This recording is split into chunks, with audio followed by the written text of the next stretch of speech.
और चलिए अब बात करेंगे दूषित पानी की दहशत और इस पर लगातार सियासत भी तेज है। इंदौर से इस वक्त की बड़ी खबर, दूषित पानी से मौत का मामला, 18 लोगों की मौत हो चुकी है। तो प्रशासन ने आखिरकार ये माना है कि इस पूरे कांड में अब तक 18 लोगों की जान चली गई है। परिजनों को मुआवजा राशि के चेक दिए जा रहे हैं। सोमवार देर रात चेक दिए गए, ये प्रशासन की ओर से दावा किया गया है। ये जानकारी दी गई कि सोमवार देर रात को ये चेक यानी कि जो मदद की राशि है उन्हें दी गई। जांच रिपोर्ट के आधार पर चेक दिए गए हैं। मृतकों में एक बुजुर्ग, महिला और बच्चा भी शामिल बताया जा रहा है। मृतकों में धार के रिटायर्ड पुलिसकर्मी का नाम नहीं है, तो वहीं कुलकर्णी का देखिए एक और नाम सामने आ रहा है। जिस तरह से जो दावे किए जा रहे हैं, कहीं ना कहीं उस लिस्ट में वो नाम नहीं पाए गए हैं। लेकिन अब तक प्रशासन की ओर से जो जानकारी दी जा रही है वो आपको बता देते हैं। 18 लोगों ने दम तोड़ दिया। जहरीला पानी जिस तरह से लोगों के घरों में पहुंचा और इस दूषित पानी ने 18 लोगों की जान ले ली। हालांकि ये आंकड़े हैं, अब प्रशासन की ओर से जो दावे किए जा रहे हैं वो आपको दिखा रहे हैं। तो भोपाल से बड़ी खबर आपको बता दें, दूषित पानी से मौत का मामला। मुख्यमंत्री डॉक्टर मोहन यादव का अब एक बयान भी सामने आया है। मृतकों के औपचारिक आंकड़े पूछने पर उन्होंने ये बयान दिया। आंकड़ों पर ना जाएं, ये संवेदनशील मुद्दा है, ये कहा है मुख्यमंत्री मोहन यादव ने। एक व्यक्ति की मौत भी हमारे लिए कष्टदायक है, मुख्यमंत्री डॉक्टर मोहन यादव की ओर से यह कहा गया। देखिए, जब मीडिया ने उनसे सवाल पूछे कि आखिरकार इतनी कंफ्यूजन क्यों है, मौत भी जिस तरह से लगातार जो मौत का आंकड़ा बढ़ रहा है, ये अब तक स्पष्ट नहीं हुआ है कि कितनी जान गई। क्या कुछ कहा है मुख्यमंत्री ने, सुनवाते हैं आपको। जो वहाँ के लोग चाहेंगे उनके दृष्टि से अगर कोई राहत देने की बात आएगी तो हमारी सरकार उस आंकड़े के बजाय हम सबके साथ है। वो बड़ी कष्ट की चीज़ थी, उसको हम उसे ऐसे लेंगे। जो वहाँ के लोग चाहेंगे उनके दृष्टि से अगर कोई राहत देने की बात आएगी तो हमारी सरकार उस आंकड़े के बजाय हम सबके साथ है। वो बड़ी कष्ट की चीज़ थी। तो मुख्यमंत्री डॉक्टर मोहन यादव को अभी आप सुन रहे थे। निहारिका शर्मा भोपाल से हमारी संवाददाता जुड़ चुकी हैं। इसके साथ ही तनुश्री देसाई संवाददाता इंदौर से हमारे साथ जुड़ चुकी हैं। निहारिका, सबसे पहले आप और से ये जानकारी दी जा रही है, कहीं ना कहीं अब ये तो स्पष्ट है कि प्रशासन भी ये मानने के लिए तैयार है कि आंकड़ा बढ़ रहा है, 18 लोगों की जान चली गई है।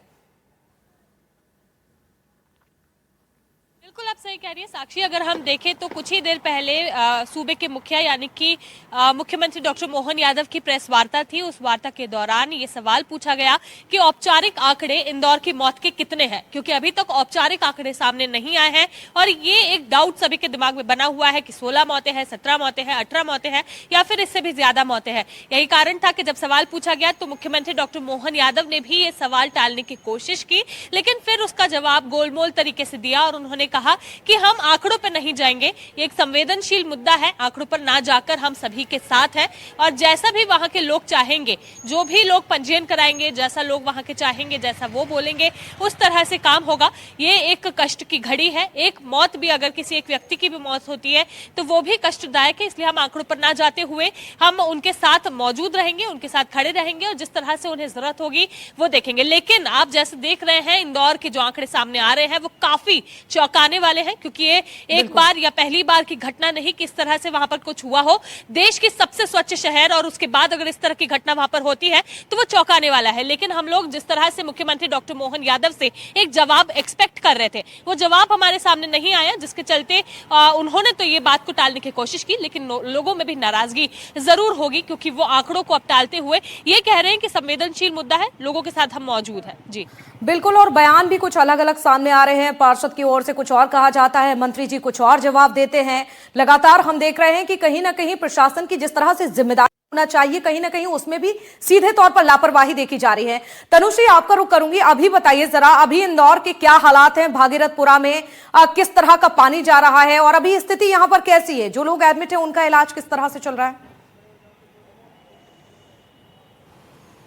जी देखिए, भागीरथपुरा क्षेत्र में दूषित पानी पीने की वजह से कई लोग अस्पताल में भर्ती है। हालांकि आंकड़ा अभी थोड़ा कम हुआ है, 99 लोग अस्पताल में भर्ती है और कई लोग डिस्चार्ज होकर वापस घर भी आ चुके हैं। अगर उनके इलाज की बात करें तो इंदौर में जो चिन्हित अस्पताल है, यानी 27 अस्पताल चिन्हित किए गए हैं इंदौर में, वहां पर इनको निःशुल्क इलाज दिया जा रहा है और जो इलाज है वो प्रशासन द्वारा उठाया जा रहा है। उसका जो फीस लग रही है इलाज के लिए, वो पैसे सभी प्रशासन द्वारा दिया जा रहा है। हालांकि अभी जिस तरीके से इंदौर में जो मौत के आंकड़े हैं वो स्पष्ट नहीं हो पा रहे थे, कोई 7 बोल रहा था, कोई 10 बोल रहा था, कोई 18 बोल रहे हैं, पर अब प्रशासन ने एक अहम कदम उठाया। उन्होंने ये बोला है कि जितने भी मौत के आंकड़े निकल के सामने आते हैं, जो भी नाम भागीरथपुरा से आते हैं सामने, उन सभी को मुआवजे की राशि दी जाएगी। और कुछ लोगों को, यानी 18 लोगों को ये चेक बांटे भी जा चुके हैं, और जो भी नाम इसमें शामिल होंगे उनको आगे मुआवजा दिया जाएगा। क्रॉस चेक किया जाएगा कि मौत का कारण क्या है। हालांकि आधारित जो ऑफिशियल रिकॉर्ड में ये आंकड़ा काफी कम है, पर अब यह निर्णय लिया गया कि जितने भी नाम शामिल हो रहे हैं, जितने भी लोग इस लिस्ट में शामिल हो रहे हैं, उन सभी को मुआवजा यहाँ पे दिया जाएगा। भागीरथपुरा क्षेत्र में यहाँ पर सुधार कार्य भी किया जा रहा है। और लगातार यहाँ पर जो सप्लाई है, आज भी सप्लाई चालू की गई थी, पानी की सैंपलिंग की गई है। और इसके पहले भी जो नर्मदा की मेन सप्लाई है, यानी मेन टंकी से सप्लाई किया जाता है पूरे क्षेत्र में, वो चालू करके उस टाइम भी सैंपल लिया गया था, और आज भी सैंपल लिए गए हैं। जी बिल्कुल तनुश्री, एक तरफ हम देख पा रहे हैं जांच लगातार चल रही है, सैंपल लिए जा रहे हैं, इलाज भी चल रहा है, जो लोग बीमार हुए हैं ज्यादा। लेकिन ये भी बताइए, इसमें इंदौर में एक अलग तरह की हम सियासत भी देख रहे हैं। विपक्ष ने मुद्दा उठाया और ये भी कहा कि इंदौर में ये भागीरथपुरा के जो मरीज सामने आए हैं, जो लोग बीमार हुए हैं, ऐसा इंदौर में भागीरथपुरा कॉलोनी ऐसी है, तो क्या वहां पर भी अब इस तरह की तस्वीरें सामने आ रही हैं? क्या वहां पर भी जांच होगी? जी देखिए, इंदौर में कई अलग अलग क्षेत्रों से ऐसी तस्वीर निकल के सामने आई है। सियासत भी गर्मा चुकी है इंदौर में, और हमारी टीम भी अलग अलग जगहों पर पहुंची थी जहां पर दूषित पानी की शिकायत लोगों को हो रही थी। भागीरथपुरा की ही कहानियां नहीं रह गई, इंदौर के कई अलग अलग क्षेत्रों की कहानी, द्वारकापुरी, हवा बंगला क्षेत्र और आजाद नगर क्षेत्र के भी यही हालात है। आज सुबह की बात करें तो नेता प्रतिपक्ष उमंग सिंगार आजाद नगर पहुंचे थे। सबसे पहले वहां पर जो रहवासी है उनसे बातचीत की थी, और वो अपने साथ एक पीएच स्केल लेकर गए थे, जहाँ पे जो उनके घरों में नलों में पानी आ रहा था, उस पानी को एक ग्लास में लेकर सभी के सामने एक पीएच स्केल से नापा गया था, और बताया गया था किस तरीके से दूषित पानी उनके क्षेत्र में भी आ रहा है। उन लोगों ने सैंपल्स भी कलेक्ट किए हैं, और इंदौर में अलग अलग क्षेत्रों में जाकर यही आज इनके द्वारा किया गया है कि जो वहाँ के रहवासी है, जो लोग दूषित पानी का शिकार है, जो लोग ये शिकायत कर रहे हैं काफी लंबे समय से, उनके पास जाके चर्चा कर रही। तो जाहिर सी बात है, इंदौर में अब सियासत गर्मा चुकी है। भागीरथपुरा क्षेत्र में ही हमको तस्वीर देखने को मिलती किस तरीके से पहले दिन भाजपा और कांग्रेस जो है आमने सामने हो गई थी, तो वही कल जब उमंग सिंगार यहाँ पे पहुंचे थे जीतू पटवारी के साथ, तब भी उनको जो है परमिशन नहीं दी गई थी पूरे उनके काफिले को अंदर आने के लिए। भारी सिक्योरिटी यहाँ पे तैनात थी। जो छावनी है, छावनी क्षेत्र बना दिया गया था इसी को। और इसी के साथ हमारी जो टीम है, एनडीटीवी की टीम है, वो भी अलग अलग क्षेत्रों में पहुंची है और अलग अलग क्षेत्रों में लोगों से बातचीत की है। उनका भी यही कहना है कि उनके भी एरिया में पिछले कई सालों से दूषित पानी आ रहा है, शिकायत करते हैं पर कोई कार्रवाई नहीं होती है। तो ऐसी कई शिकायत इंदौर में अलग अलग जगहों से भी देखने को मिल रही है। बिल्कुल। निहारिका, आपसे जानना चाहूंगी, इंदौर में जिस तरह से देश का जिसे सबसे स्वच्छ शहर कहा जा रहा है, वहां पर दूषित पानी से लोगों की जान चली गई, आंकड़ा लगातार बढ़ रहा है। ऐसे में अगर राजधानी भोपाल की बात की जाए तो इस घटना से भोपाल ने क्या सबक लिया, सरकार ने क्या सबक लिया?